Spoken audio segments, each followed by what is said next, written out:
I think இந்த மாதிரி யாரும் ட்ரை பண்ணியிருக்க மாட்டீங்கன்னு நினைக்கிறேன். நானும் ஃபஸ்ட் டைம் ட்ரை பண்ணது ரொம்பவே சூப்பராக வந்திருந்துச்சு.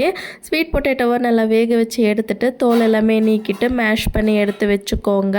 வெஜிடேபிள்ஸ்க்கு கேரட், வெங்காயம், கேப்சிகம், கொத்தமல்லி இதெல்லாமே சாப்பரில் போட்டு சாப் பண்ணி ஆட் பண்ண பிறகு ஸ்பைசஸ்க்காக salt, chilli powder, jeera powder, dhaniya powder, garam masala, கொஞ்சமாக மஞ்சள் தூள் இதெல்லாமே ஆட் பண்ணிவிட்டு நல்லா மிக்ஸ் பண்ணிட்டிங்கன்னா நம்ம கட்லெட்டுக்கான தேவையான பேட்டர் வந்து ரெடி ஆகிடும்.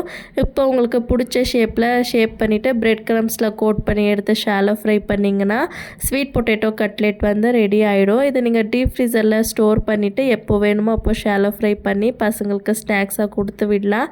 இன்னும் கொஞ்சம் எக்ஸ்ட்ரா இருந்ததுனால என்ன பண்ணலான்னு யோசிக்கும்போது அது தோசை மாவு கொஞ்சமாக வீட்டில் இருந்துச்சு.